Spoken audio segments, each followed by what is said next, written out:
Hello. Thanks everybody for coming to this session, and thanks to the organizers of the World's Forum on Science and Democracy for including this important topic. I'm Marcy Darnovsky. My organization, the Center for Genetics and Society, is a small NGO based in California, working to ensure an equitable future in which human genetic and reproductive technologies benefit the common good. I invite you to learn more about us on our website and through our social media, and to be in touch. Today, David King and I will be talking about the prospect of creating genetically modified human beings and about the unacceptably dangerous societal threat this raises. Unfortunately, this is no longer a remote possibility. It's an urgent social justice and human rights challenge. In this conversation, a preliminary but important distinction is between efforts to use powerful new gene editing techniques to treat people who are sick, and, on the other hand, a very different matter, to control the genes and traits that we pass down to future generations. The first involves somatic genetic intervention. It targets dysfunctional cells and tissues in existing people as a form of treatment. Now, this raises important, though familiar, concerns about safety, about effectiveness, and less often mentioned about accessibility, given the million-dollar price tags that are now being set for gene therapies. But if we can get all that right, somatic genetic interventions would be a welcome development. In contrast, germline gene editing targets human gametes or early embryos. These genetic changes would be reflected in every cell of any resulting child and in all of that child's future progeny. In contrast to somatic interventions, reproductive germline editing would pose much broader and much more consequential social, ethical, and political dangers. Now, public and policy deliberations about human germline modification have been going on since the 1980s, when it was beginning to seem as though that might be technically feasible. By the 1990s, a strong international consensus emerged that it would be ethically unacceptable and potentially socially disastrous to permit it. So dozens of countries, including nearly every nation with an advanced biomedical or biotech sector, passed laws prohibiting the creation of genetically modified humans, and a binding international treaty, the 1997 Council of Europe Convention on Human Rights and Biomedicine, did the same. The United States and China do not formally prohibit human germline modification, but in both there is soft law or indirect regulation or agency policies that to date have effectively halted those who are eager to go ahead with reproductive germline modification. The year 2013 was a turning point in this, with the invention of the gene editing technology CRISPR, which is more accurate and cheaper and easier to use than previous generations of genetic engineering techniques. Since that time, a handful of research teams in China, the United States, the UK, and Sweden have used CRISPR on human embryos. And this has led to building pressure, including from some scientists, though by no means from all, to rethink the existing widespread agreement that prohibits human germline modification. Many proponents of using gene editing in human reproduction say that it should be allowed in order to prevent the transmission of serious inherited diseases. In other words, it should be allowed for parents who carry a deleterious allele so that they can have unaffected children and eliminate the genetic disorder from their family lineage. But here's a really key point. Existing technologies, existing practices can already accomplish this. In 100% of cases where people know they risk passing on a genetic disease, they can avoid doing so in several ways.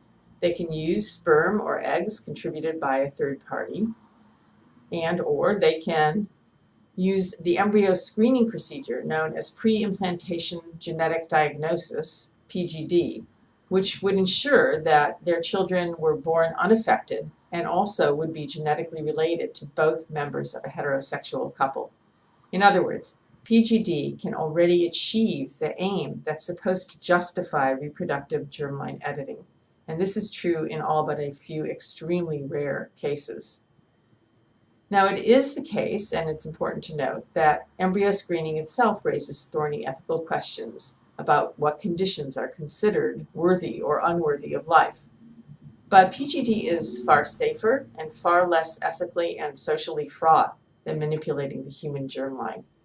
Nonetheless, its availability often goes unmentioned in conversations about human germline modification. In a preliminary analysis that we carried out, for example, only 15% of articles about human germline modification in key US and UK newspapers even mentioned PGD. So the medical justification for reproductive germline editing is tenuous at best. It's against the law in dozens of countries. In public opinion polls, large majorities oppose it outright or are extremely wary.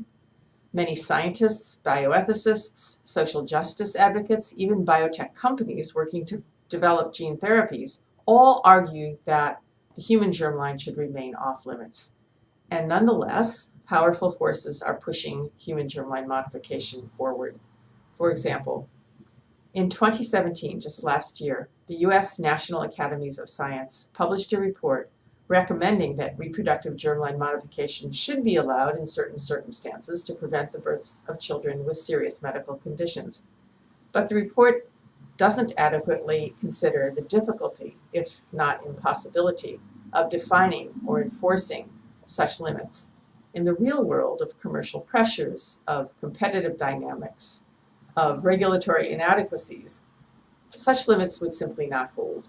In the United States, for example, regulators don't even control the so-called off-label use of drugs, and it's very hard to imagine that they could stop the off-label use of germline editing.